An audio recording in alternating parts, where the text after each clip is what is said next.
Look, this isn't Windex, but it's just as good. It's the store brand. No, it leave a film. I'm okay with the film. Just use it. No, I no can clean. Shit. Hello? Mr. David. Oh, yes, sir. Quiet. It's the Emperor. Oh, it's the Emperor. tell him I no can do Friday. Okay. My Sir? husband need Yeah, dollar. He need to get it no, fixed. He cannot drop me on hello? Friday. I can't hear you. I'm going to the knee pad. I'm going to call you from the knee pad. I'm in the rain.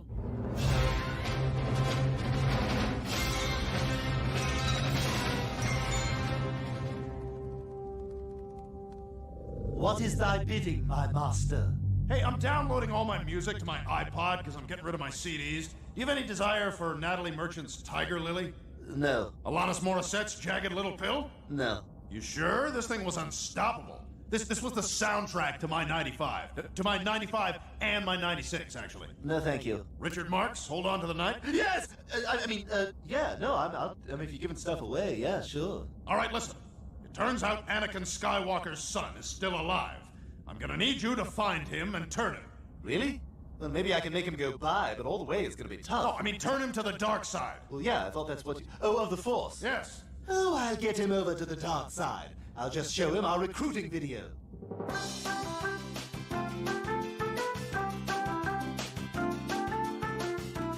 Thanks to the training I received in the Empire, I have all the skills I need to make it in the real world. The Empire GI Bill helped me finish school. Hey, wait up! And I met my wife in the service. We had our honeymoon on Alderaan. Good thing we took pictures, huh? The Empire, chasing rebel scum, killing Luke's aunt and uncle, telling people to move along. The Empire, our ships are big triangles.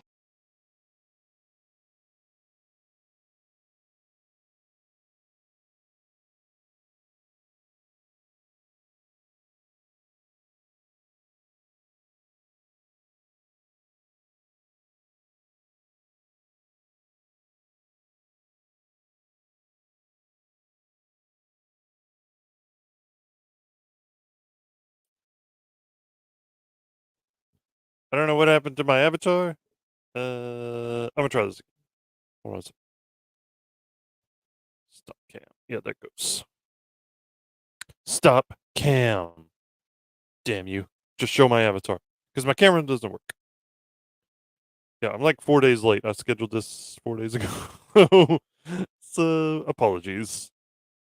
But I wanted to address this rumor that's been going around that George Lucas would possibly buy back Lucasfilm from Disney. It's a pipe dream. We would all want to see it, but I don't believe this will happen. Like for a nanosecond, I don't believe it. Because the guy is living well in retirement right now. Why would he come back into this fray after being shunned by the fans for the prequels and then, shunned by Disney after they bought the thing? He felt betrayed after he saw The Force Awakens. According to Bob Iger's book, The Ride of a Lifetime. After the premiere of The Force Awakens, he made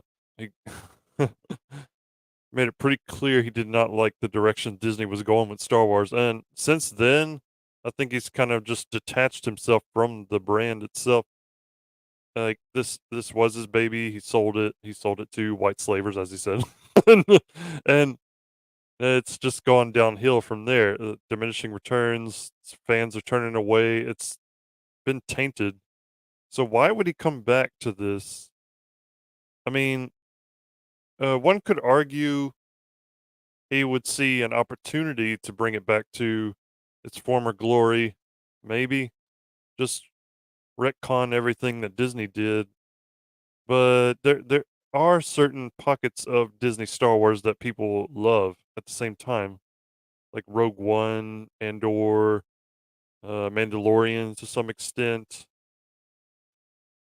And there are even some sequel fans, but not many. But yeah, it would just I don't know, if you did that, it might piss more people off and turn away the few people that are left, the few like casuals and there's some hardcores that they'll just, Star Wars slap Star Wars on anything and they'll buy it.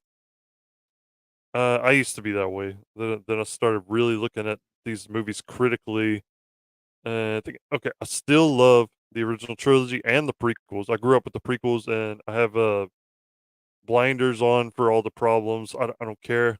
I love the characters. I love the story. I love the world building, and I even don't mind midichlorians. They're just a way of tapping into the Force. They're not the Force itself.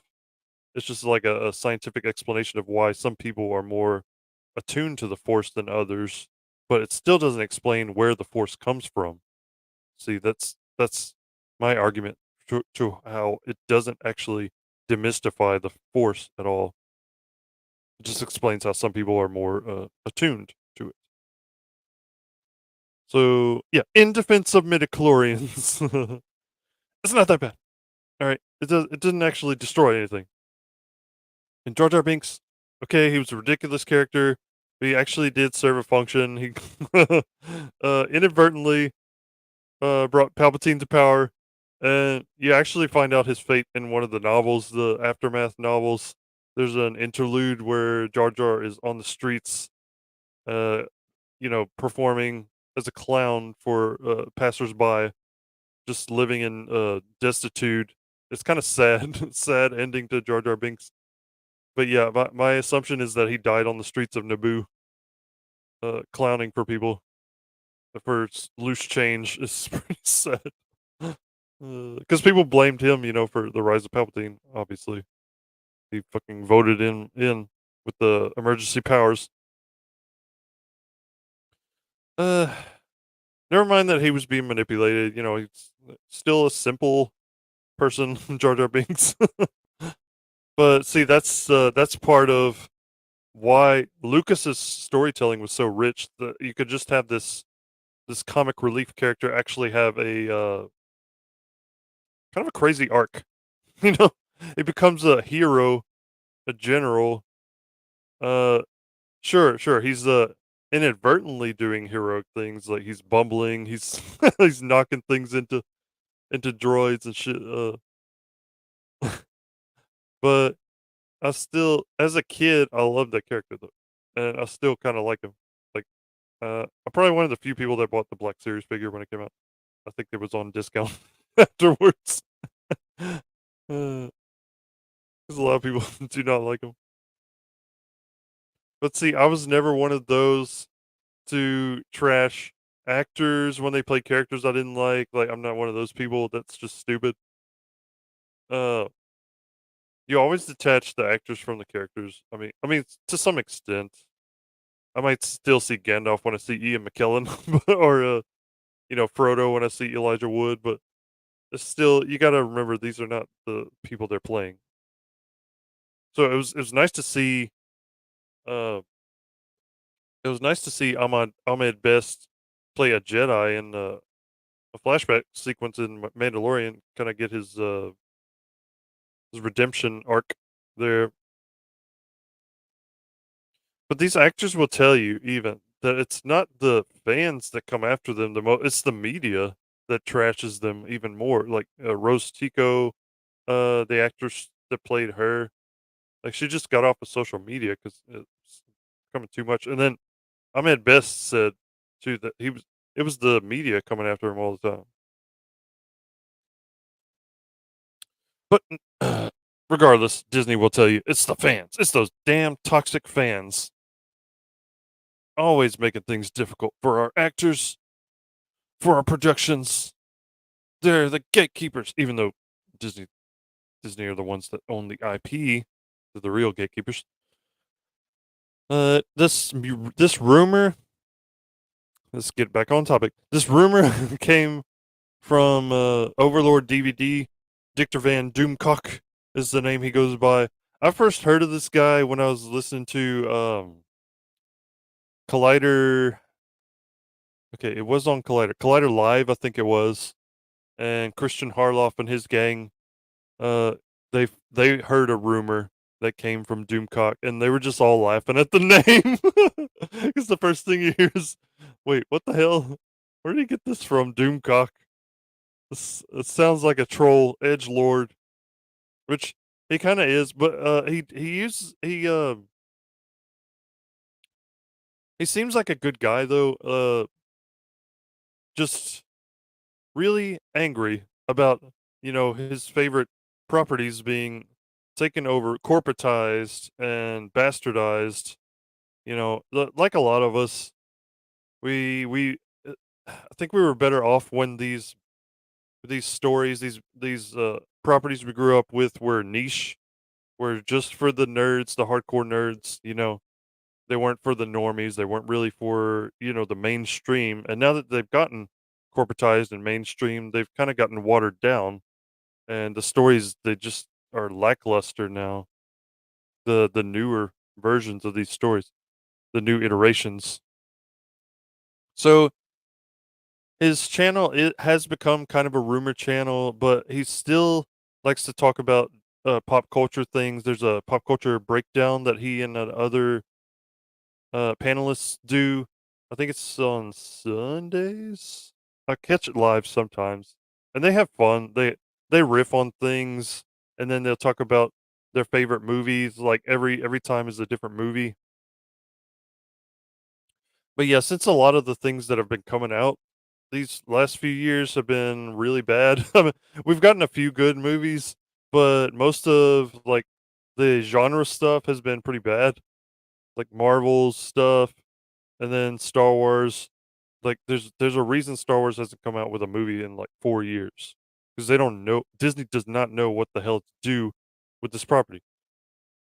Now, I'm gonna bring something up that you may not know. I mean, people have brought it up in other streams, but it's important to note that Disney once owned Power Rangers. I wasn't even aware of this. They bought it from Saban. You'll recognize that name because it comes up whenever Power Rangers would come on Fox Kids. I think it was Fox Kids. I used to watch it on uh, in the mornings. Um, so Saban sold it to Disney for I want to say a few $1 billion, like 4 billion or something, 6 billion. I don't even know. And then later, after Disney just did nothing with the brand, they did absolutely nothing because they didn't know what the hell to do with it. He ended up buying it back from them for like 100 something million. I want to say like 130 million. So he got a really good discount on on Power Rangers. This guy cleaned up, man.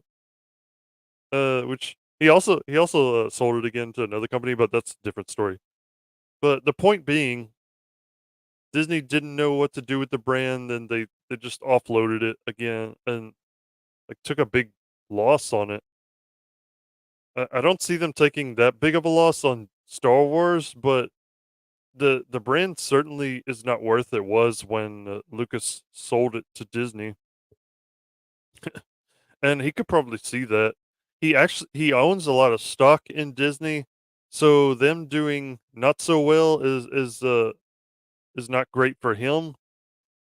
He might I don't know. He might still be laughing at them just because he felt betrayed, when they didn't use his treatments for Star Wars.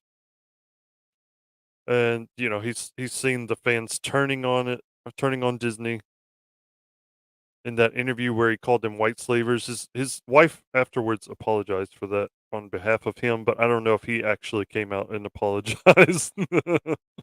So I'm sure he still believes that. Just shut up, George. You stop smearing our names. But I don't see a scenario really where he comes back and buys it again. Um,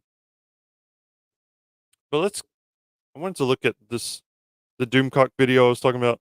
It's funny to say. I watched what's his name?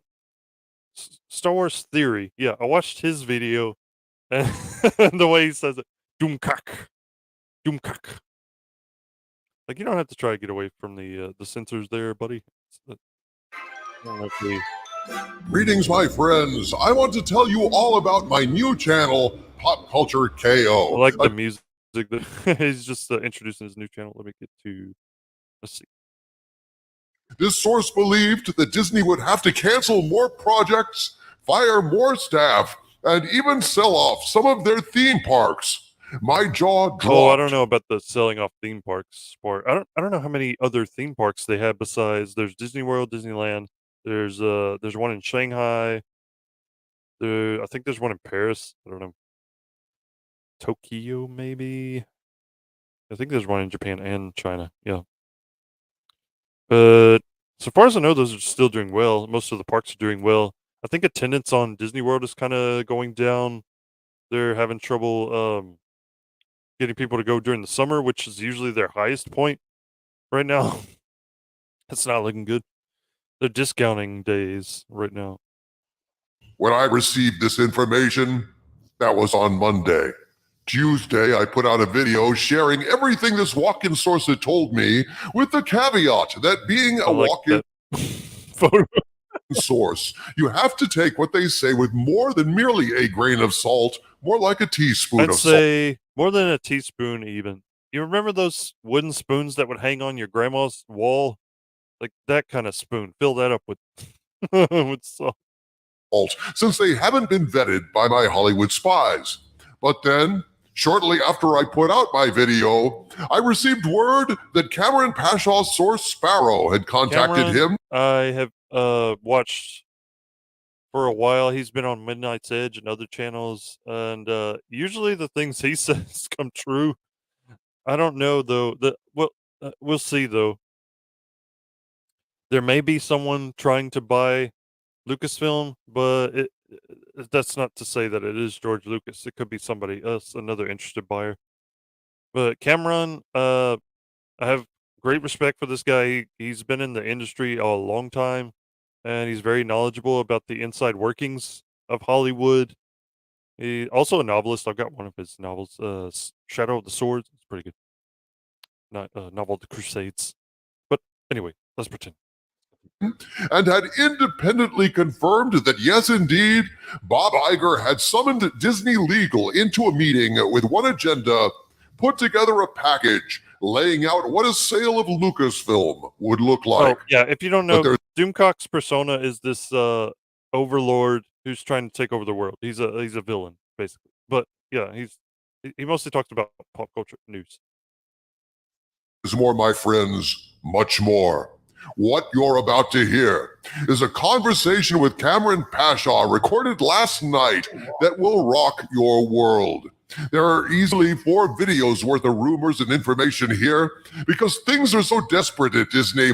The situation is volatile and moving fast. I think he goes into this, but yeah, the way the situation is so desperate, they've been having a slew of box office bombs lately, and I haven't mentioned this in any stream yet, but Little Mermaid did not perform as well as they wanted to. Not nearly as well as they wanted to. It would have had to make like 800 million to even break even, and it's gotten to, what has it gotten to? Like 300, 400 million. Yeah. So what Mina Masood, the guy who played Aladdin, what he said came true. Like, this movie's not making $1 billion like Aladdin did. The situation on the ground at Lucasfilm is changing rapidly, and you do not want to miss this video. Because the source, codenamed Sparrow, has reason to believe that the buyer for Lucasfilm may be George Lucas himself. Here is my conversation with Cameron Pashaw as we compare notes and sources regarding the incredible things we're hearing about Lucasfilm. Cameron, welcome to the show, my friend. Well, thank you so much, Doomcock. And I was saying to you before we went live that this is now, I believe, the 4th time in the last 6 weeks that you and I have had coordinated intel dumps, literally on the same day and really within the same hour that we put out information. Because when I put my information out, within seconds of me putting out, people are like, hey, Doomcock just posted a video.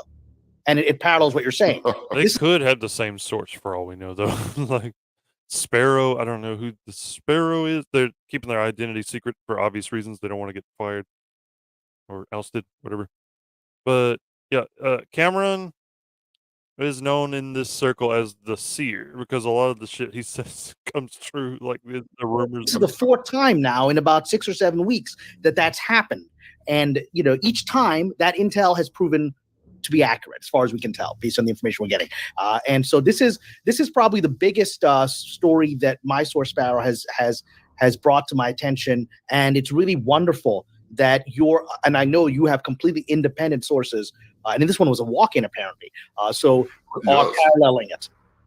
Yes, it was a walk-in source, which I normally am fairly suspicious about, but it was so detailed and it dovetailed so much with published facts and other rumors that I had received as well, that I decided to go ahead and just present the entire post verbatim.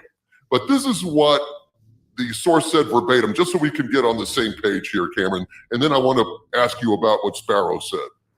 This is what they said, quote, Disney has to pay Comcast. There are no ifs, ands, or buts about it.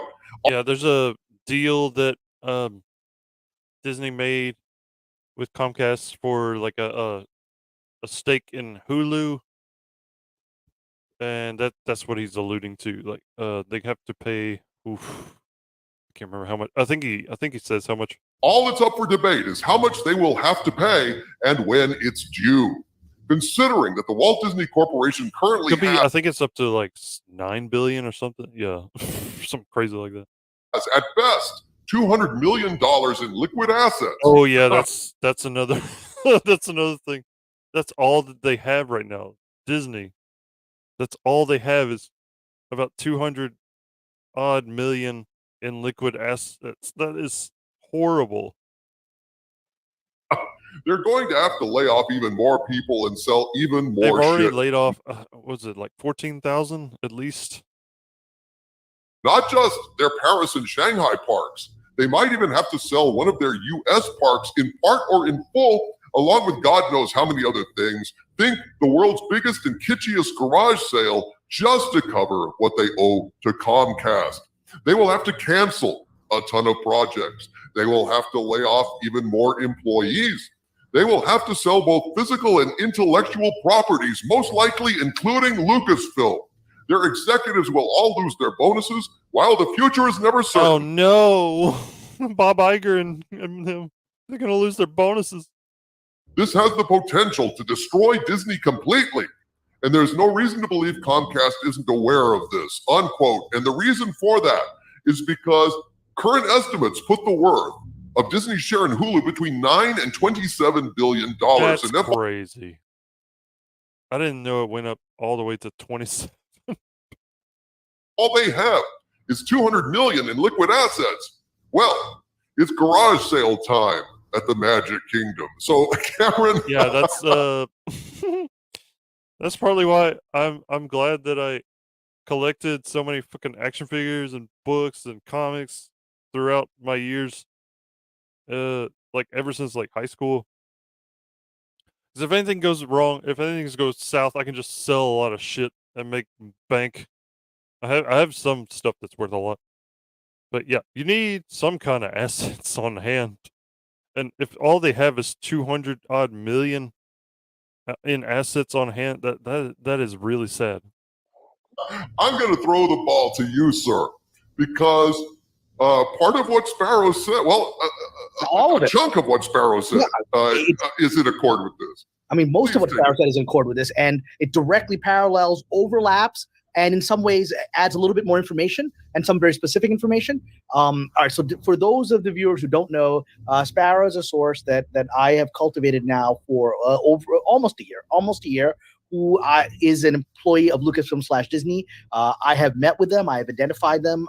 I know for a fact who they are, and I know why they're choosing to leak this information, which you could potentially put their job in trouble if they were ever, traced. Sparrow sounds like a name a woman would take. I don't know. I'll be trying to puzzle this one out for a while.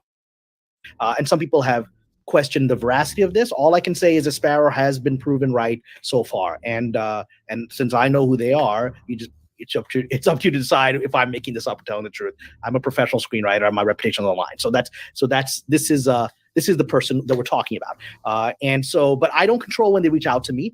That's my understanding. They reach out to me. We essentially have a bat phone kind of situation. They reach out to me through a special line. A burner phone. Yeah. That we've set up when they have something to say. And I got a call this afternoon, and I literally almost dropped the phone. I was so shocked, right? Yes, I hadn't seen the video yet. And so when I first heard this, I was like, no way. No way. I had the same reaction, just to let you know. When I read this, I thought this is ground. Well, I say that, but stranger things have happened in the last few years. Yeah. This is earth-shattering that they may have to sell Lucasfilm and Parks. I mean, my God, they're desperate. Anyway, please continue. Yeah, I'm sorry. and so both those points were confirmed independently by Sparrow, and I put them on Patreon, and then literally seconds later, people were like, hey, Doomcock just posted a video saying exactly the same thing or very similar things. So I said, oh my God. And so here we go. So, all right. So let me go through the points. There's several. There's about 4 major points that they said, 2 which directly overlap with what you're saying. So the first one, I'm just going to read from the section of my Patreon that I put out there. And so I'm just going to get straight to business. This is what Sparrow said. Bob Iger and Disney lawyers have begun discussing what the sale of Lucasfilm would look like, as they have identified a buyer, and they use a big B, right? A buyer who has expressed interest. So there's somebody who has. It's not theoretical. What they said to me is that because a couple of weeks back, Sparrow had heard that there was going to be some kind of special meeting between Disney Legal, Lucasfilm Legal, and Iger, and they didn't know what it was about. They thought maybe it's about the Acolyte, maybe.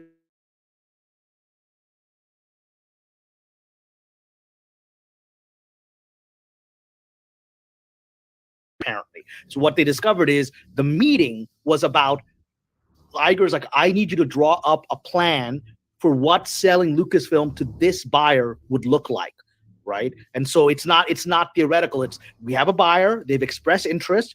This is the buyer, and this is the economic situation. So come up to me with a proposal of how we could pull that off if we triggered it. I'm not saying it's triggered yet. But say if we triggered it, this is what the meeting was. Show me how we could do it. So I could the believable part of this I could see is Disney saying, okay, this has become a money pit. Like we've been putting so much money into every production for Star Wars, for Willow, nobody watched it, for fucking Indiana Jones, that's about to bomb. That's gonna bomb really fucking hard. And yeah, Lucasfilm, they only have these 3 IPs in Lucasfilm: Willow, Indiana Jones, and Star Wars. Because they've never created anything else to go with them. So now that they've ruined all 3, they probably see no value in it anymore. Well, I could see some people over there thinking that, like, there's no more value in it.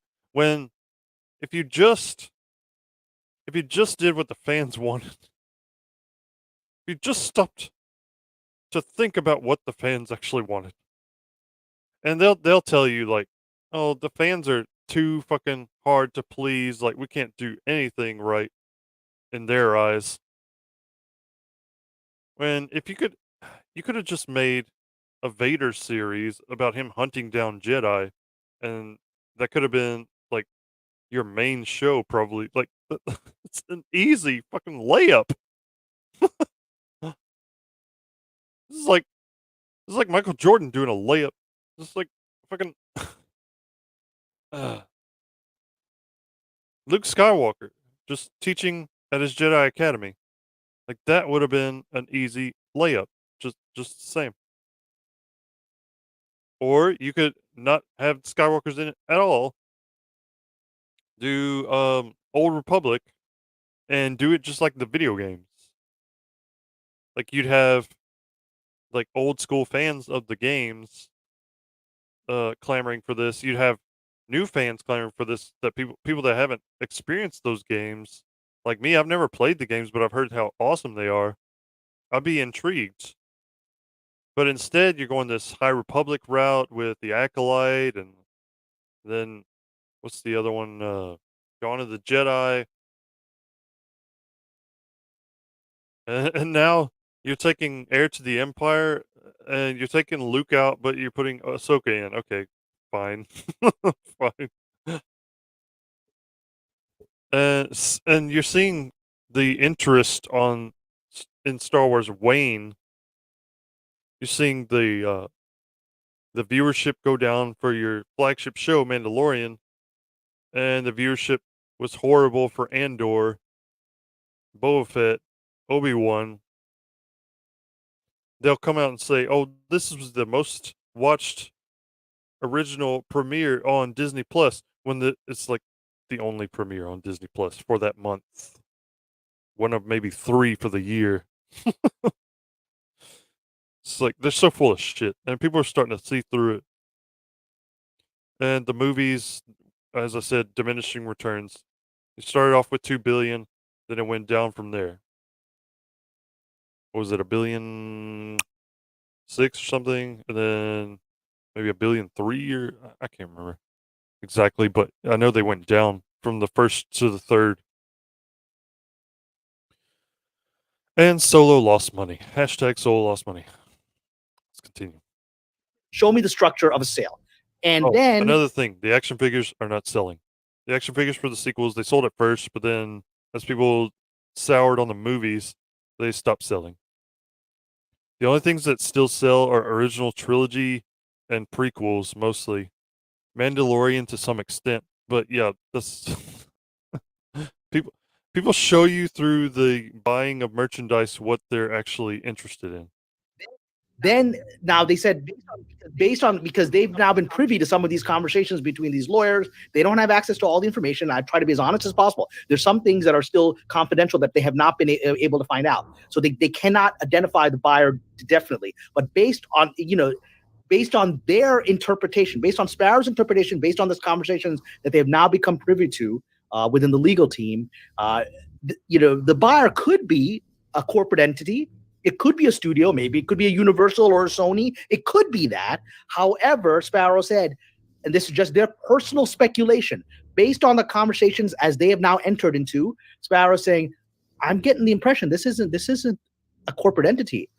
The conversations are giving me the impression that the buyer is an individual, a person. Is it Elon Musk? Person, right? And that's when I nearly dropped the phone, because he said, the only person I can think of that would want and be able to and have a reason to buy Lucasfilm would be George Lucas himself. Right? Which would be, I don't know. They got a lot of rich people that are Star Wars fans. For 4 years what happened one day. Yes, I've actually had a tip. I forget in which video. I'll try to track it down, but I do remember speculation that George Lucas might be interested in buying Lucasfilm back. And God knows, fans have talked about it endlessly. Like, oh my God, wouldn't this be the greatest thing ever? Yes, it would. It would. It's the wettest dream of all wet dreams. It'd be awesome. But I still don't believe it's going to happen.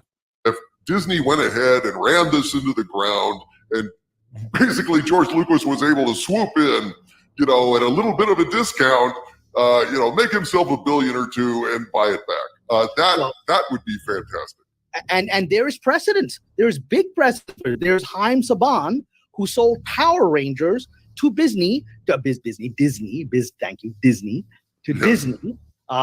for $5.2 billion. And then Disney shockingly mismanaged that franchise, drove it into the ground. Shockingly. Didn't know what to do with it. And it lost all value. And then 10 years later, Haim Saban bought it back for $60 million. I mean, that's one hell of a discount. Well, when you drive it into $60 million. Wow. I thought it was more than that. Planet at warp 9, it tends to get it dinged up a bit, and that's exactly what Kennedy has done. And you almost just have to wonder, was George Lucas playing 4D chess when he put Kathleen knife in the back Kennedy?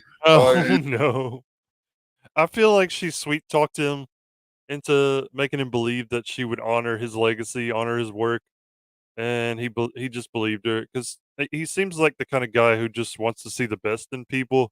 Like that's the impression I get from his storytelling. But yeah, it just didn't turn out the way he expected.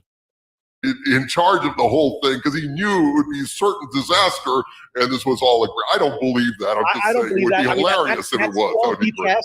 That's multiple dimensions and string theory beyond my ability to grasp. I don't think we're there. I think he was betrayed, but he may have had. Yes. I don't know the contracts. He may have had some clause of right of first refusal if you ever want to sell it. He might have had that. That's not implausible. Absolutely. That, right? And so, but again, people say that's impossible. No, Haim Saban did it. I don't know. Well, yeah, nothing's impossible. Let's go with the hypothetical that this buyer, there is a buyer circling. There is a buyer. Sparrow has confirmed it, had the conversations. There is a buyer circling that's forcing legal to come up with some kind of proposal, right? Yeah. Who else do we know that's filthy rich that is a fan of Star Wars? If this buyer is George Lucas, that's not impossible because Haim Saban did it on the most spectacular scale. He basically bought it back at $60 million after selling it for $5.2 billion, right? I'm sure that I don't know that George will get it back for $60 million, but he might get it back for $500 million. He sold it for about $4 billion, right? So, I'm sure he's going to make one hell of a profit on this if that is what is really happening here, if that is the actual buyer. But when I heard that, Doomcock, I nearly dropped the phone because my heart stopped. I mean, I couldn't believe it, right? Because it's a fulfillment of 4 years of my prediction that this seemed like the most logical thing because no one cares about this more than George does. This is his baby. This is his life legacy. He went on television and said, I feel like I sold my children to white slavers. I mean, he said that on national television, right? This matters to him. Before this sale, I had read multiple biographies of George Lucas. The Mythmaker is a great biography. I read that, and it talked about how much he hated the studio system and how Star Wars was his life's legacy, and he would never sell it. And then he did, and it never made sense to me. Yeah, the thing Lucas hated the most was corporate America, the whole studio system, and he sold it to the most corporate fucking company there is. Besides Amazon, but yeah, that's another story. But yeah, it's like essentially Star Wars became the thing he hated the most. This corporatized assembly line fucking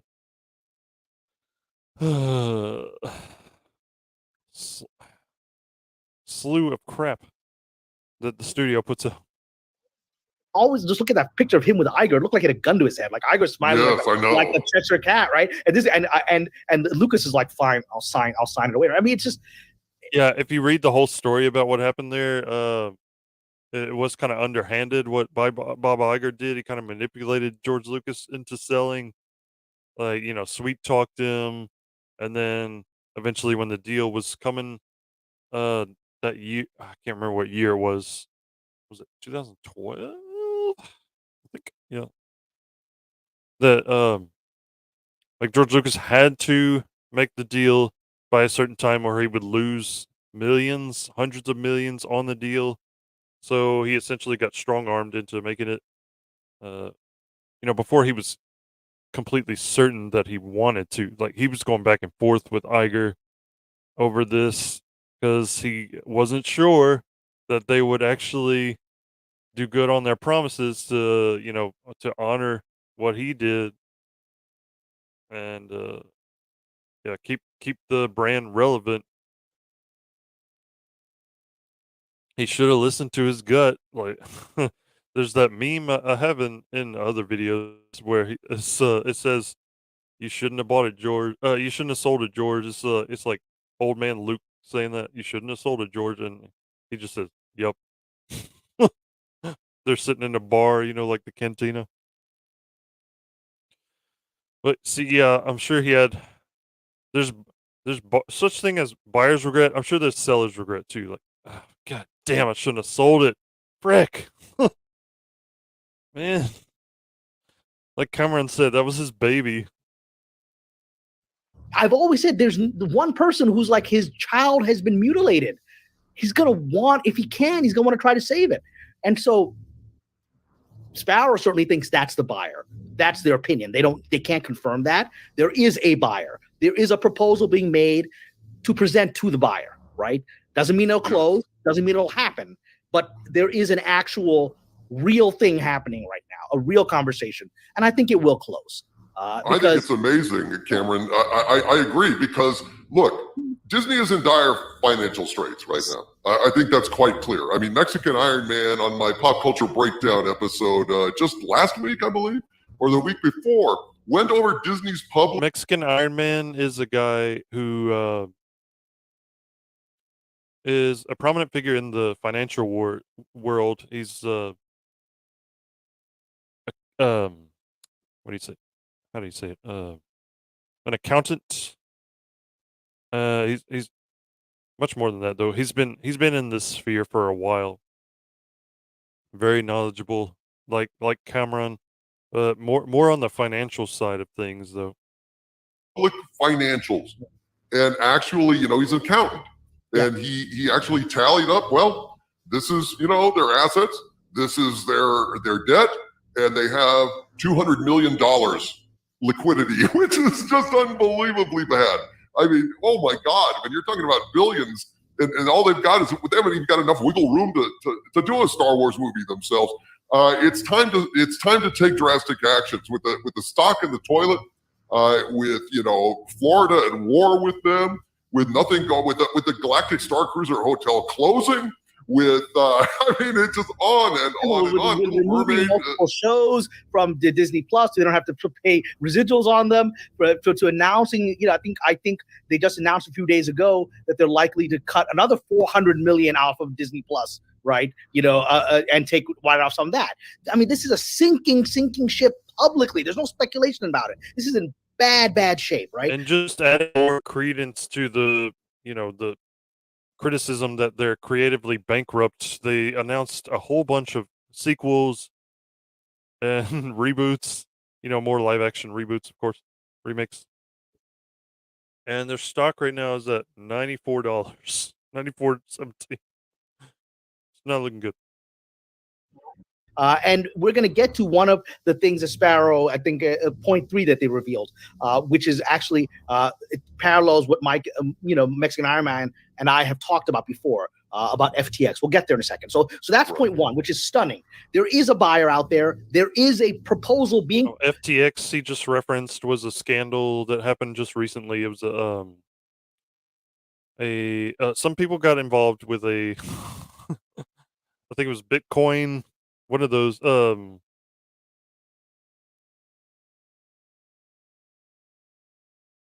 do you call that? I've had people on Instagram messaging me, trying to get me involved in this shit. I'm like, no, this is a fucking scam. I know it is. Like, people will try to tell you, yo, you can make millions. You can really clean up. They're really just trying to get your money.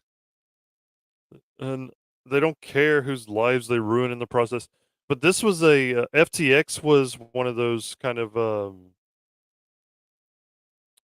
man, I can't think of the word. It's like Bitcoin. Regardless, a lot of companies got involved with FTX, and then it turned out it was a scam. They got cleaned out for I don't know how many billions, and Disney possibly was involved with FTX and lost a ton of money. That's the rumor. I can't say for certain if it's true or not. Drafted by Disney / Lucasfilm lawyers. I'm sure they're working in coordination, right? Of what that would look like. So in relation to that, so point 2 that Sparrow revealed to me also dovetails with what your independent source revealed, which is that there are conversations with a separate group to sell overseas parks. That's exactly what your guy told you, right? So that right, exactly. That's a real conversation. But the information that Sparrow, is adding on to this is that because there is now a conversation with the buyer, the big B buyer, about Lucasfilm, the lawyers are now figuring out how can we structurally detach the Star Wars, maybe Indiana Jones, any Lucasfilm rides or attractions at these overseas amusement parks, how can we separate them legally so that if Cryptocurrency, that's the word I couldn't think of. FTX was cryptocurrency scam. we need to, we can bundle those to the new buyer of Lucasfilm, and they'll have the rights to those, even if we sell Disney Paris, right? And maybe they'll license it out to whoever the buyer of Disney Paris would be, or Shanghai, or Hong Kong, or wherever the other different places. I believe they have one in Japan as well. And so that's the other thing, is that because it's gotten that serious, the conversation with the Lucasfilm potential buyer, that they're trying to figure out how to separate the Lucasfilm branded attractions at the parks. So that makes perfect sense. And I mean, they could just license it. I mean, that's certainly not going to be a deal breaker. They can make that happen. I mean, focus more on the original trilogy and the prequels. Forget about the sequel trilogy. If this is, it's really dovetailing, man. This is exciting times. Parallel. And you and I didn't talk about this when we put it out. Neither of us was aware the other was getting this information. And then directly, the 4 times it happened, and each time it's been credible. So, again, I don't know who this walk-in is. It sounds like this walk-in may actually be related to this legal team. This may be a coordinated info dump, right? That they're putting out there for reasons we can talk about, because there's a lot of the buzz around George Lucas all of a sudden. We'll get to that in a second. So let me give you the other salient points that Sparrow said, which they're all interesting. And one of them, this was shocking. This could be the Summer of George. Summer of George. It shocked me. I use the word shock on purpose. It shocked me. So because the Lucasfilm sale conversations have become serious enough for a proposal to begin to be drafted, because of that, apparently, and Sparrow are saying this based on their own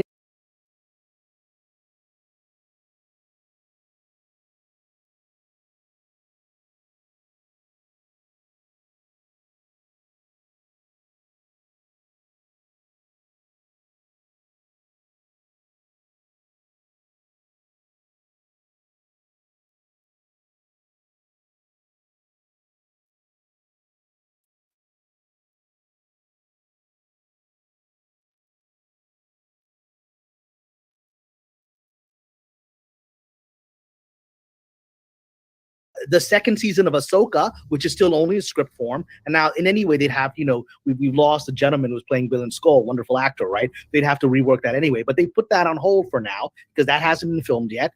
That also includes the Jedi Origins movie of James Mangold that was just announced at Celebration that's the one I 6 weeks ago. a while ago, Dawn of the Jedi Into the Void. That's a novel from the EU that they're just taking the title of. Right? So that's been put on. Don't do any more work on this because the new buyer may have their own opinion about that project, right? And that also, this did not shock me, that also includes the fake Rey movie that Kathleen Kennedy, has been. Who asked for that? Seriously, everybody was riffing on that shit when she announced that. Like, really? Rambling about for several weeks now that Daisy Ridley's coming back as Rey, right? And that Mark Hamill is coming back, and Mark Hamill said, "I'm not coming back," right? And so whatever. But I mean, so the only thing I think that would give that credence is that they actually brought Daisy Ridley out on stage to announce that. It would seem that they really want to move forward with that, and knowing Kathleen Kennedy, that for sure is her intent. Whether it happens or not, though, that's another story. The wind out of her sails because they're like, well, there's nothing we can do on that because the new buyer might not want that. Guess what? The new buyer's not going to want that, right? But this is what shocked me because I was like, are you sure? This is what shocked me. They said that also includes further development on Heir to the Empire. So Filoni's film is on hold for the time being as well. And that startled me. So, but it makes sense because they don't know. They know who the buyer is. The buyer may have another strategy, especially if it's Lucas. See, this person could be wanting to just retcon the sequel trilogy and make a new one. That's the just make Heir to the Empire, which they probably should have done in the first place. Adapt Heir to the Empire straight from the books.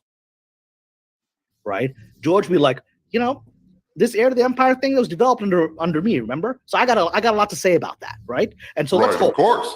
Yeah, let's hold, right? And so that if a sale is being thought of, if a studio is about to sell if a huge company like Disney about to sell a studio division, they will put everything in hold, because you don't want to invest more money and then the new buyer comes in, throws it all out, and then wants a discount because you put stuff into development that they don't want to pay for.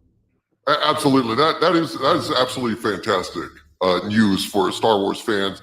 Maybe the bleeding will stop. Maybe the destruction of the canon will cease finally.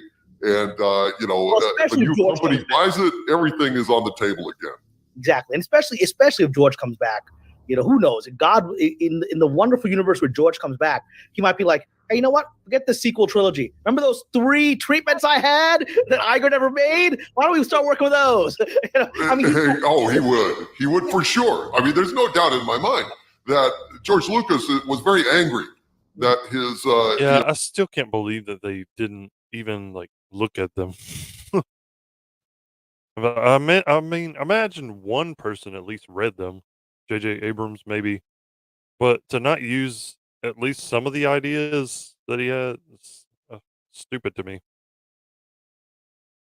Story was discarded, and so callously when he was kind of assured, wink, wink, nudge, nudge, that no, we'll definitely be giving it every consideration, then they just trash it for this Jar Jar Abrams, Kathleen Kennedy nonsense. Now, what Bob Iger told Lucas was, we're under no obligation to use your treatment, but he's still, I don't know.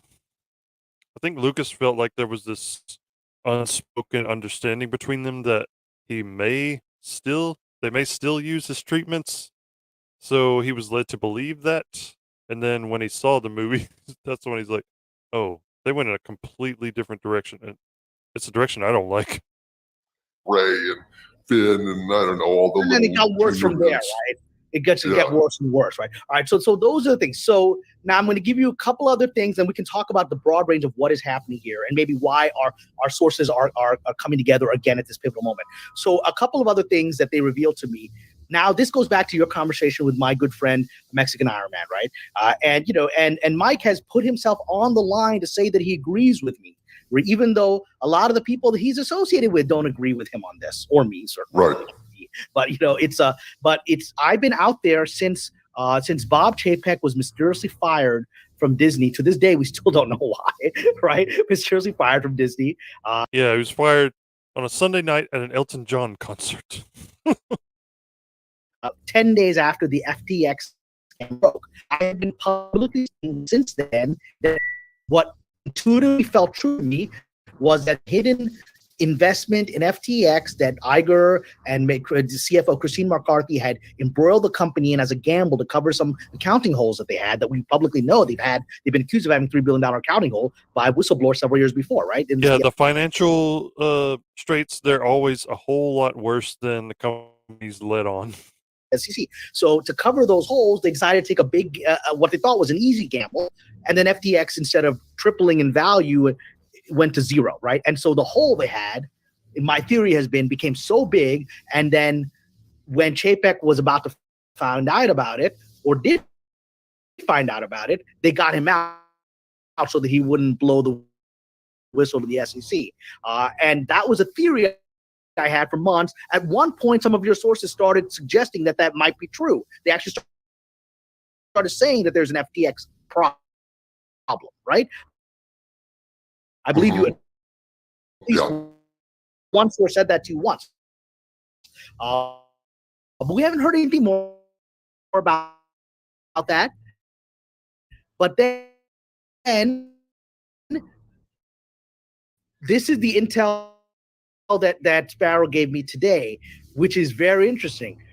That within the Lucasfilm office, that the account are all bookkeepers essentially corralled to come up and off the financial party. some problem that needs to be covered, and before the hell can right, they're required to give up. Trying to do is complex keeping schemes with Mexican man will confirm. Hollywood does this all the time. Because this unknown large financial hole from some potentially manage or alter valuation, whenever the final happens, they're able to. It's like we'll pretend like the house isn't on fire when you can clearly see it in the background. And so hopefully when we can bring Mexican Iron Man into the conversation, you can smell the wood burning. You can see the smoke. It's coming into your lungs. I think he will see that makes absolute sense. But they didn't say it was FTX related. Sparrow didn't say it. But to me, I don't know what other major off the books thing that could be happening that could have gotten a CEO fired and could have gotten all this crisis mode they're in. And the fact that as Mike has confirmed, they only have $200 million in cash. Right? I mean, George Lucas has a lot more than that in his bank account. They only got $200 million liquid. That's insane for a company of this scale. They should have a lot more than that. Yeah, that's chump change for a freaking corporation like Disney. Unless they lost a few $1 billion of fluid money that should have been in the account on FTX. They shouldn't have $200 million. That's insane. That's not a. That is crazy, dude. It's insane. I mean, George Lucas has more than $200 million in his sock drawer. Yeah, I mean, how can they not be liquid? The only reason they could be liquid is that they have a major liquid loss that they're hiding, which is what Sparrow is saying, that there is a major off the books loss that has affected their liquidity, which is what I claimed back when Chapek was fired, that this is going to affect payroll one day. It looks like that day is coming, right?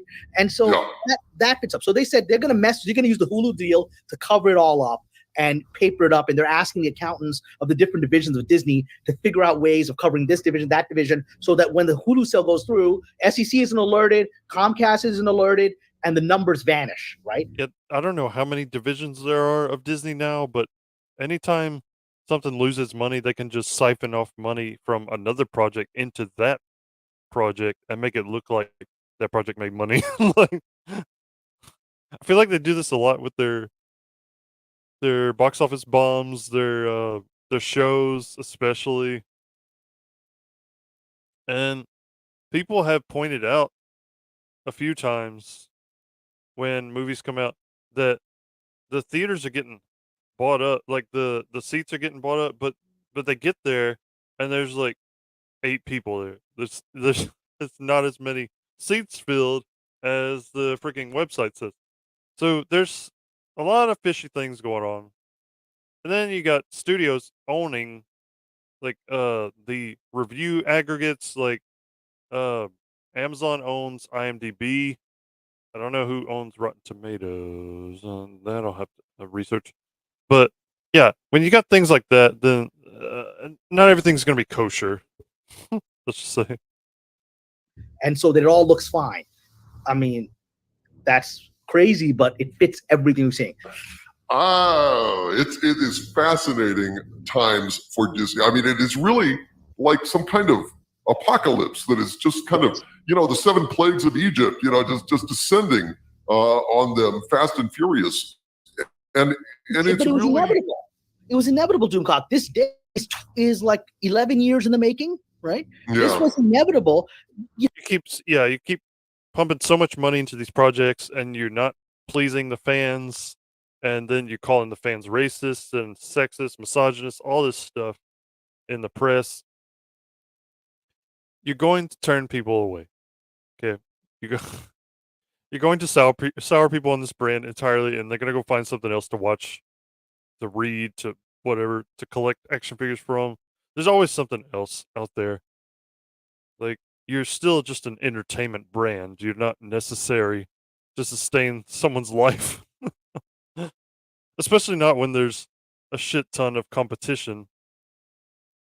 Not just corporatized competition, but independent competition too. There's a lot of independent creators out there that have products that are just as good, if not better, a lot of them better than what you're putting out, Disney. So stop, I don't know, try to regain some of that humility that you used to have. Like, it's sheer hubris that's gotten them to this path. You know, all this is literally just chickens coming home to roost, as Malcolm X said, right? You know, if you mismanage a company like this to the tune of billions and billions of dollars, you know, mismanage the money, mismanage the people, mismanage the fans, mismanage the franchise, lose money on something that's an easy win. A day will come when Yeah, it definitely should have been an easy win. all of it will come together at once. Yeah, but I mean, my mind is blown. Yeah. That it is coming together so perfectly, almost as if it was orchestrated in some way. Of course, that's impossible because, you know, it has to do with financial markets. It has to do, you know, with Little Mermaid bombing and you know, the Star Cruiser Hotel having to close. I mean, it's just nothing but bad news lately. And it's almost, I mean, it would have to be some kind of evil genius or good genius in this case, you know, coordinating things. I don't think that, but it's not coordination. It blows my mind.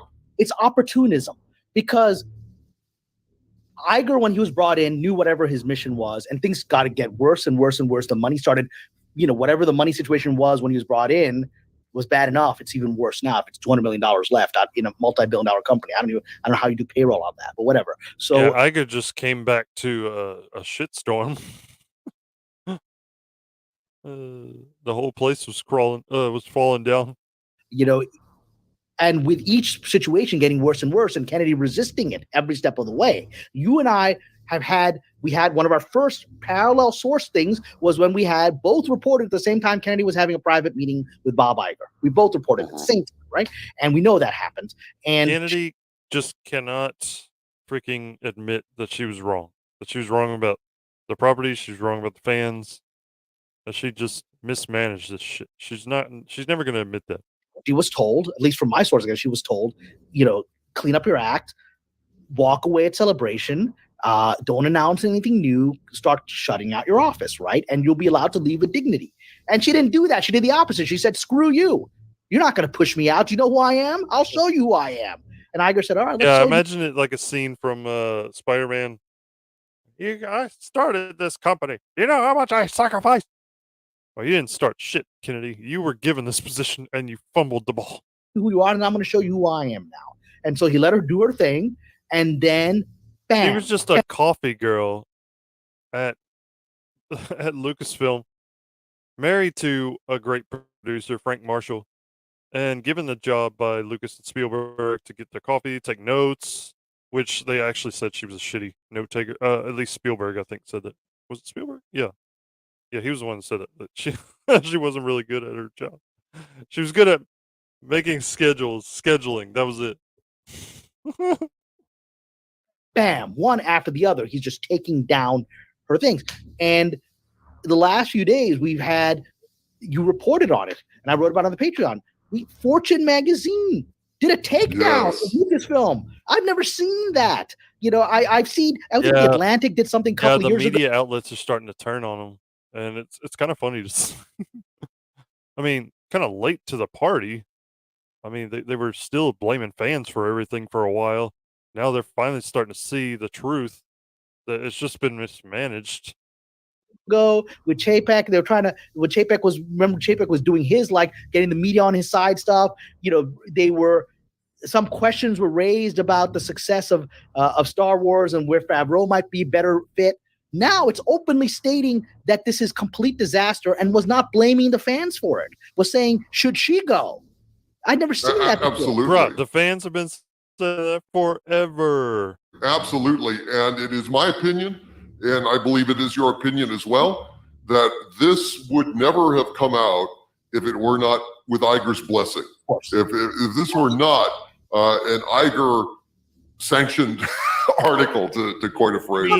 Any CEO could see all the fails and just say, okay, this person obviously doesn't have their hand on the pulse of this franchise at all. Like, they don't freaking know what to do with it. And they've just mismanaged it. I need to get rid of them somehow. But how do I do that without looking like a misogynist or, you know, look like I'm the bad guy because she's this great producer that everybody loves. when she just put her name to these fucking movies, these classic movies. Did she actually do anything though? That's what I'm confused about. Like, what did she actually do? Because the people that directed the movies, they had more to do with the actual production than she did, right? I mean, like Spielberg, he's the one who made fucking Indiana Jones. Like, what did she have? What did she really have to do with the production of that movie? That's what I want to know. It was George Lucas' story. Spielberg directed it. Harrison Ford starred in it, and that's what made it so fucking popular. Because they were creatively just on fire at the time. Like, she's not a creative person. But yeah, I still don't get why George Lucas chose her. I don't know. I'm sure he regrets it now. The editor of Fortune would have shut it down had some very young, courageous, investigative reporter tried to put that out. Because I was a journalist, and I had times the editor said, we can't put this out because there are powerful forces that are not going to. I mean, I was a journalist 20 years ago, you know. And that's another thing. People say that she probably has a lot of skeletons of other people in her closet that she could pull out at any time, like a lot of dirt on people, and that's why she's been allowed to stay in this position for so long and not get a lot of criticism from the press, or but yeah, it looks like things are starting to change. Like, some people may not be afraid of what she has on them anymore, or I don't know. But yeah, she's been around long enough that she could have some fucking dirt on people. That's why she's been allowed to fail so many times and still stay in her position. That happened then. And so you're saying Kathleen Kennedy should be fired? We need to run this before we can run something like this. This was put out because the editors at Fortune said, do it. Yeah, it's a fascinating story. And of course, at that same meeting with Kathleen Kennedy, according to my sources at least, they were saying Indy 5 better make $900 million, or, it's not going to make that. There's going to be consequences to you, Kathleen.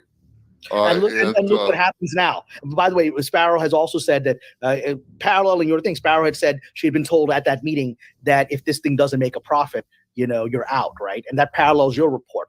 And now we've seen this bizarro thing, which Fortune magazine even talks about, that it's got very poor reviews. Let's be frank here. It's got Indy 5 has poor reviews. BBC. Yeah, they allowed critics to review this movie like a month before it even comes out, and I think they see that now as a mistake. They made a mistake because they assumed people would love this movie, the critics would love it, and they just did not. He was shockingly aggressive in its attack, saying that nobody wants to see an old, defeated Indiana Jones. That's what BBC said, Yeah, right? especially not being led around by his fucking know-it-all goddaughter. Shadowed by a woman. That's they also said that, and it's like, that is huge. And Iger knew it. That's right out of Kathleen Kennedy's playbook. Remember that? Iger knew. He let them publish it. He could have embargoed it. He could have. It's completely normal to embargo something of this scale because you want to build up. You want to build up audience anticipation. This is a month in advance. They wanted to build up anticipation by having critics freaking laud this thing, love it, and it just backfired. 1 month of bad reviews. This is a disaster. Yeah, this is really like, And the clips that are coming out on YouTube aren't helping either. Al Pacino kissing Fredo and sending him out on the boat. I mean, this was financial assassination of Indy 5 because he took care of it. He said, I told you at the meeting, you got to make a profit on this. You didn't listen to me about keeping your mouth shut. You're out announcing stupid projects. guess what? I'm going to make sure you can't make a profit on this. I'll take the short-term loss because, by the way, I probably already having secret conversations with George Lucas to sell the whole damn thing and get out of my hair anyway. I don't have to worry about it, right? It won't be on my, Right. it won't be on the quarterly returns in a couple of things. It'll be off. Right, exactly. And he even went down to Cannes to see her face when she got the notice that they were shutting down the Galactic Star Cruiser Hotel. Time for when they're on the red carpet. Dude, I wish I could have seen her fucking face. Yeah. It's perfectly timed. It's almost like, in a movie where, the bad guy pushes a button on his cell phone and then it triggers the call. And, it's just... if she's going to act out of her mind, I just say, well, you want, I'll start acting like a James Bond villain. You want that? I'll show you what a James Bond villain is. Yeah, these producers, these CEOs, they're not good people. They're very cutthroat. Right? If you're going to act like this, right? And we'll take care of it, because her behavior was so egregious. When she, people said, well, Cameron, it didn't happen. The Viking funeral never happened. As I reported at the time, and when I put it on Patreon, that Sparrow said she had been told to do this, right? I reported at the time, and people can record the original article, said she doesn't want to do this. She's resisting it. She says, no, I don't want to do this. And Iger's like, well, you're going to do this. And I presumed that she would obey. But no, she's like, no, you can't make me do this. I'm not stepping down. I'm going to announce all these new projects, right? And I wanted, because I always want to bring it back to my favorite imaginary project, The Acolyte, right? So Sparrow did say, if you remember, Sparrow said all these projects on hold. Sparrow said, there has been production photos from The Acolyte, so it looks like they're in production now. But he's trying to say they're not. Because again, I asked Sparrow's like, look, Sparrow still has seen no evidence in the office that this project is real. It could be that she might have $300 million. He just alluded to the actor a while ago who passed away, the one that played Volstagg in the Thor movies. I forget his name, but because that's what I remember him from mostly. But he also played the Punisher in one of the Warzone, I think. He just passed away, so. Yeah, he's alluding to that character, and I can't remember if he's a Jedi or Sith in this series, but they showed photos of him and the other characters, so it looked like they were on set filming a show. I don't know. Sparrow said, I don't see any evidence of that. I still don't, because I see evidence of other shows being made. I know that Skeleton Crew is being made. I know that all this other stuff's happening. This I still don't see. We got a trailer for, so that's been made. Skeleton Crew, I have no idea. Evidence of shows being made. And so he said, so I have to presume that it's still in development, right? It's not a full show, that they have sizzle reel, whatever it is they've been working on, and that's a development thing. That's not a production thing. And so, as Sparrow said, everything that's in development that is still not produced is on hold, and that would include The Acolyte. Yeah, so the writer's strike is not going to help this at all. It's not going to help Disney at all. Interestingly enough, yesterday, and this wasn't in the trades, it wasn't in Deadline or Variety or Hollywood Reporter, it was in Jason Ward, who is a well-known friend of Lucasfilm. Jason Ward's website put out, we got scoop that Acolyte is finished filming, right? Puts that out yesterday. And I was like, that's real interesting, because like about 4 weeks ago at Celebration, 6 weeks ago, she was saying they're on episode 4. How do they film 4 more episodes in 6 weeks?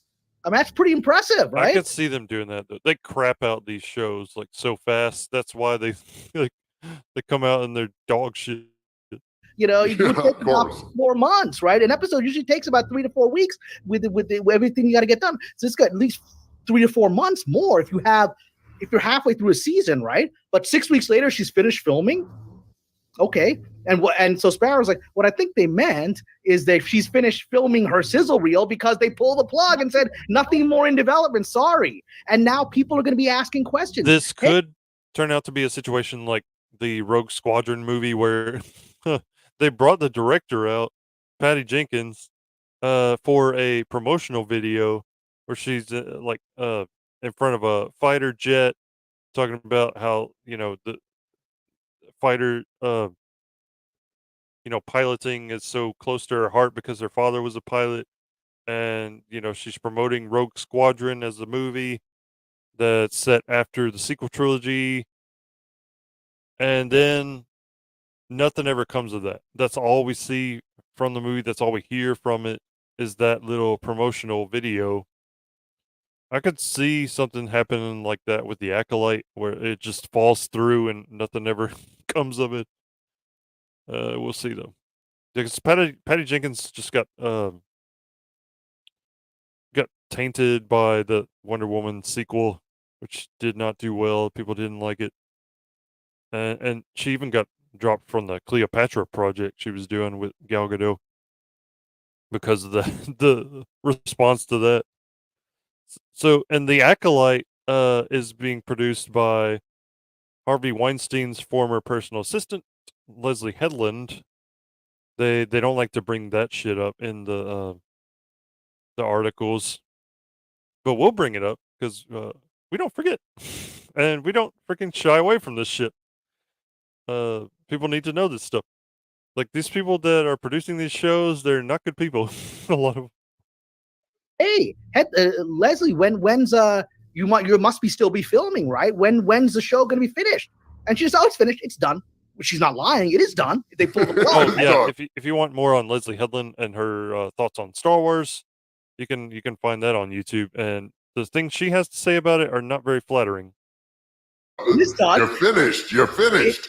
It's finished. The filming is finished because they've stopped all development, right? And so she's not lying. And then this gets put out there by these, tertiary fan sites connected to Lucasfilm.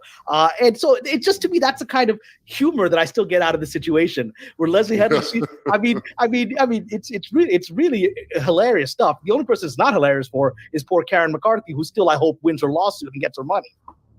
Absolutely. Leslie Headland, I think the main reason she even came into Star Wars was she wanted to put lesbians in Star Wars. That's what the Acolyte is. It's lesbians in space, basically. It's in the sense of in Blade Runner where, Gaff says, "I guess you're done, eh?" And he said, "Finished." And that's what it is, basically, right there. You're right. Jason Ward, you're right. She is finished. You are 100% right. Yes. And this fills me with comfort. The comfort that the universe bends always towards rationality. And that, there's a price to be paid for constantly failing. There's a price to be paid for destroying and cannibalizing your own intellectual property. Yeah, maybe not right away, but eventually. There's a price to be paid for inserting your company into fierce political divide and debate.